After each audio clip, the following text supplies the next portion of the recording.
Assalamualaikum warahmatullahi wabarakatuh. Alhamdulillahirabbil alamin. Wassalatu wassalamu ala asyrafil anbiya wal mursalin nabiyina Muhammad wa ala alihi washabihi ajma'in. Alhamdulillah, kita bersyukur kepada Allah Subhanahu wa taala. Shalawat beserta salam senantiasa kita mohonkan kepada Allah untuk ditetapkan dan ditambahkan untuk Rasulullah kita Nabi Muhammad sallallahu alaihi wasallam. Bapak Ibu, keluarga besar Rumah Sakit Bayangkara Bondowoso, kajian pada Kamis kali ini 10 Ramadan 1442 Hijriah atau 22 April 2021, kita akan mengkaji bagaimana dua golongan yang sengsara di akhirat. Hal ini perlu kita ketahui agar kita tidak termasuk di dalamnya, agar keluarga kita diselamatkan dari golongan yang sengsara di akhirat. Bapak Ibu yang saya hormati, seperti kita ketahui, di bulan Ramadan termasuk keistimewaan yang Allah berikan adalah Allah membebaskan hambanya dari api neraka selama Ramadan. Bahkan kita pun senantiasa memohon kepada Allah agar diselamatkan dari azab neraka. Ketika di malam hari atau di siang hari, kita memohon kepada Allah dengan doa, mohon perlindungan kepada Allah Subhanahu wa taala dari azab neraka. Rasulullah sallallahu alaihi wasallam dalam hadis Al-Imam At-Tirmidzi, beliau bersabda, "Inna lillahi utaqa minan nar wa dzalika kulla lailatin." Dan Allah Subhanahu wa taala memiliki orang-orang yang dibebaskan dari neraka, yang dicegah dari azab neraka, yang dihapus namanya dari penduduk neraka. Dan yang demikian itu terjadi pada setiap malam. Jadi ini kesempatan kita untuk memohon kepada Allah Subhanahu wa taala di setiap saat di bulan Ramadan ini. Dalam hadis yang lain dari Abu Sa'id Al-Khudri radhiyallahu anhu, ia berkata, Rasulullah sallallahu alaihi wasallam bersabda, "Inna lillahi tabaraka wa ta'ala utaqa fi kulli yaumin wa lailatin, yakni fi Ramadan." Sesungguhnya Allah Subhanahu wa taala, Allah yang maha suci, Allah yang maha tinggi, utaqa, memberikan kebebasan, fi kulli yaumin wa lailah, di setiap hari, di setiap malamnya, di siangnya dan malamnya, yakni fi Ramadan, yaitu di bulan Ramadan. Jadi Allah Subhanahu wa taala memberikan fasilitas keistimewaan bagi orang-orang yang beriman untuk membebaskan dari azab neraka. Wa inna likulli muslim fi kulli yaumin wa lailatin da'watun mustajabah. Dan di hadis ini disampaikan, wa inna likulli muslim, dan sesungguhnya bagi tiap-tiap muslim itu, fi kulli yaumin wa lailah, di setiap hari, siang maupun malamnya, da'watun mustajabah, ada doa yang diijabah oleh Allah, doa yang terkabul, doa yang terjawab, yang didengar oleh Allah Subhanahu wa taala. Maka senantiasa kita memohon kepada Allah agar seluruh rangkaian ibadah diterima oleh Allah Subhanahu wa taala, agar kita dimasukkan pada golongan orang-orang yang senantiasa bertakwa, sebagaimana tujuan dari ibadah puasa, la'allakum tattaqun. Maka rugi apabila seseorang yang berada di bulan Ramadan, bahkan keluar di bulan Ramadan, tetapi dosa-dosanya tidak diampuni oleh Allah Subhanahu wa taala.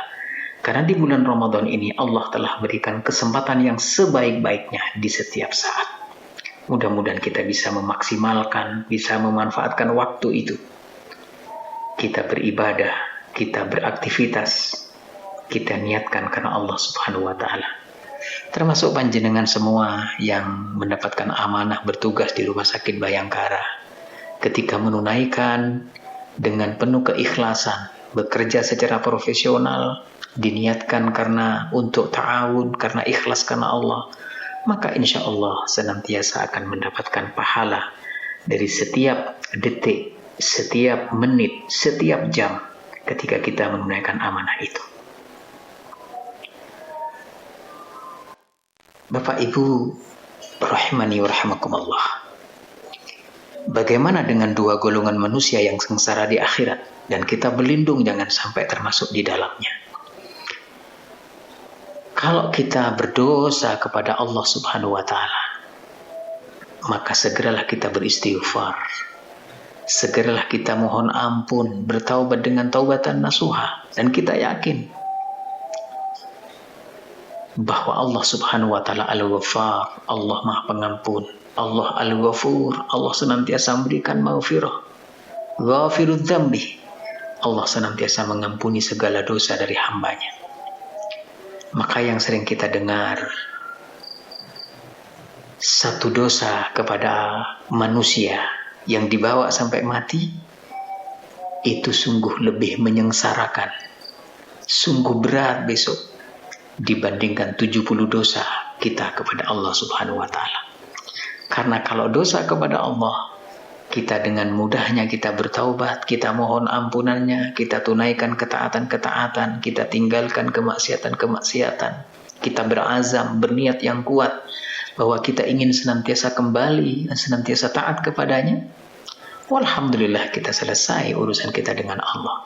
Tapi kalau dengan manusia, tidak cukup beristighfar kepada Allah, tapi kita harus minta maaf, minta halalnya kepada sesama manusia. Oleh karena itu Al-Imam Asy-Syafi'i rahimahullah berkata, bi'sazzat liyaumil ma'ad al-udwan 'alal ibad. Seburuk-buruk bekal menghadapi hari akhir itu adalah ketika dia mati dengan membawa dosa kepada sesama manusia. Ada dua golongan manusia yang akan sengsara di akhirat. Yang pertama adalah pelaku maksiat pada saat dia sendirian. Mungkin di saat ada temannya, di saat ada khalayak ramai, dia bertakwa kepada Allah, dia beramal soleh. Tetapi di saat sendiri, dia bermaksiat kepada Allah Subhanahu wa Ta'ala. Na'udzubillah. Itulah yang digambarkan sebagai orang-orang yastakhfuna minan nas wala yastakhfuna minallah. Mereka hanya takut kepada manusia, tidak takut sama sekali kepada Allah Subhanahu wa Ta'ala. Dengan berbagai kemaksiatan, berbagai kezaliman, di saat sendiri dia melakukan, ini berbahaya sekali. Kalau dia tidak bertaubat kepada Allah sampai matinya, dia akan menjadi orang-orang yang sengsara. Kemudian yang kedua adalah orang yang iflas, orang yang muflis, yaitu orang yang bangkrut dari pahala amal solehnya selama di dunia. Baik Bapak Ibu rahman rahimakumullah, tentang pelaku maksiat pada saat sendiri, di saat sendirian, Rasulullah SAW menggambarkan dalam hadis yang sahih ini dari Thauban, dari sahabat Rasulullah bernama Thauban, semoga Allah meridhoinya. Ia meriwayatkan bahwa Rasulullah SAW bahwa beliau bersabda, la a'lamanna aqwaman min ummati. Sungguh benar-benar aku mengetahui atas perintah Allah, diberitahukan atas pemberitahuan dari Allah, diberitahukan kepadaku, demikian kata Rasul, min ummati, dari umatku, ya'tuna yaumal qiyamah, mereka datang pada hari kiamat, bihasanat, dengan membawa pahala kebaikan-kebaikan. Jadi orang ini beramal soleh selama di dunia dan diterima amal solehnya, sampai-sampai digambarkan kebaikan-kebaikannya itu, pahalanya itu amsali jibali tihama bidon, pahalanya seperti tumpukan pahala yang ada pada gunung Tihama, pegunungan yang sangat besar yang digambarkan oleh Rasulullah SAW. Akan tetapi pada hari kiamat itu fayaj'aluha Allahu azza wa jalla haba'an manthura. Akan tetapi sayang sekali, pahala yang menggunung seperti bukit, seperti gunung Tihama itu dijadikan oleh Allah sebagai haba'an manthura, seperti debu yang berterbangan, seperti debu yang bertebaran, yang hilang begitu saja. Akhirnya Rasul menyampaikan demikian, maka Thauban ini berkata, "Ya Rasulullah, wahai Rasulullah, sifhum lama jallihim lana." Ya Rasulullah, sampaikan karakter mereka, sifat-sifat mereka, tunjukkan kepada kami. Alla nakuna minhum. Jangan sampai kami masuk dalam golongan orang-orang yang pahalanya seperti Bukit Tihama, Gunung Tihama, akan tetapi ternyata dijadikan oleh Allah seperti debu yang berterbangan. Wa nahnu la na'lam, wa nahnu la na'lam. Karena kami tidak tahu, khawatir kami masuk di dalamnya sementara kami tidak menyadari. Faqala sallallahu alaihi wasallam, maka Rasulullah sallallahu alaihi wasallam, amma innahum ikhwanukum. Orang yang seperti itu adalah sifat-sifat mereka itu adalah seperti saudara-saudara kalian, sebangsa dengan kalian dari manusia. Wa min jildatikum, ya kulitnya sama dengan kalian. Wa ya'khuduna minal lail kama ta'khuduna. Mereka subhanallah menghidupkan malamnya dengan ibadah, siang harinya beribadah, malamnya beribadah. Dia senantiasa melakukan ketaatan itu. Akan tetapi sayang sekali, idza khalau bimaharimillah intahakuha. Sayang sekali ketika dia berada di saat sendiri, dia di saat bersepi, di saat tidak ada orang yang melihat, dia melanggar perintah-perintah Allah, dia bermaksiat, dia sama sekali tidak takut kepada Allah Subhanahu wa Ta'ala. Hadis ini diriwayatkan oleh Imam Ibnu Majah dan ini hadis yang sahih. Bapak Ibu yang saya hormati, saya muliakan karena Allah Subhanahu wa Ta'ala. Itu golongan yang pertama, pelaku maksiat di saat sendirian. Adapun yang kedua adalah orang yang iflas, yang disebut dengan muflis, yaitu orang yang bangkrut dari amal ibadahnya. Rasulullah menggambarkan sebagaimana dari Abu Hurairah, semoga Allah meridainya, bahwa Rasulullah pernah bertanya kepada para sahabat, "Atadruna manil muflis?" Tahukah kalian siapakah orang yang bangkrut itu? Qalu, para sahabat berkata, "Al-muflisu fina man la dirhama wala mata'." Ya Rasulullah, orang yang bangkrut dari kami itu orang yang gak punya dirham, gak punya fulus, gak punya rupiah, gak punya tabungan, gak punya saldo, gak punya simpenan. Wala mata', dia juga tidak punya aset, tidak punya barang-barang yang berharga. Jadi para sahabat menjawabnya demikian kepada Rasulullah sallallahu alaihi wasallam. Faqala sallallahu alaihi wasallam, kemudian Rasulullah bersabda, "Innal muflisa min ummati." Dalam riwayat yang lain, "Laisa dzak," bukan itu yang aku maksudkan, kata beliau. Yang aku tanyakan orang yang bangkrut itu bukan seperti itu, bukan orang yang tidak punya uang, bukan orang yang tidak punya emas, bukan orang yang tidak punya perak, bukan orang yang tidak punya harta, simpanan, aset dan semisalnya. Bukan. Innal muflisa min ummati, sesungguhnya orang yang bangkrut dari umatku itu, ya'ti yaumal qiyamah bisolatin. Dia datang di hari kiamat dengan membawa pahala solat. Solatnya diterima. Solatnya khusyuk di dunia, diterima oleh Allah Subhanahu wa Ta'ala. Wasiyamin, membawa pahala puasa. Dia melaksanakan puasa di bulan Ramadan, dia berpuasa ditambah dengan puasa sunnah, diterima. Wazakatin, dia pun berzakat, dia juga membawa pahala zakatnya, pahala sodakohnya, pahala infaknya, dan pahala amal soleh yang lainnya. Akan tetapi wayati qad syatama hada wa qadhafa hada wa akala mala hada wa safaka dama hada wa daraba hadha fayu'ta hadha min hasanati wa hadha min hasanati fa in faniyat hasanatuhu qabla an yuqda ma alayhi ukhidha min khatayahum faturihat alayhi summa turiha finnar.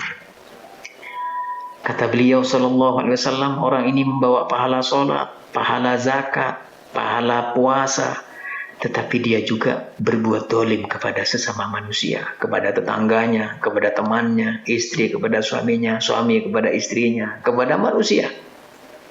Dia suka menuduh, dia suka mencemooh, dia suka mengumpat, dia suka ghibah, dia suka ngerasani, dia suka mencela, mencaci maki. Wa qadhafa hadza, dia suka menuduh, membuat fitnah dia. Wa akala mala hadza, dia suka makan harta orang lain dengan cara yang haram.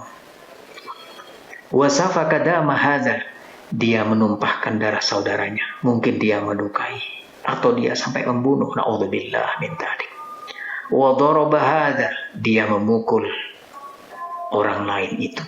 Dia bawa dosa itu sampai dia mati, belum sempat minta halalnya, belum sempat bertaubat kepada orang yang didolimi selama di dunia.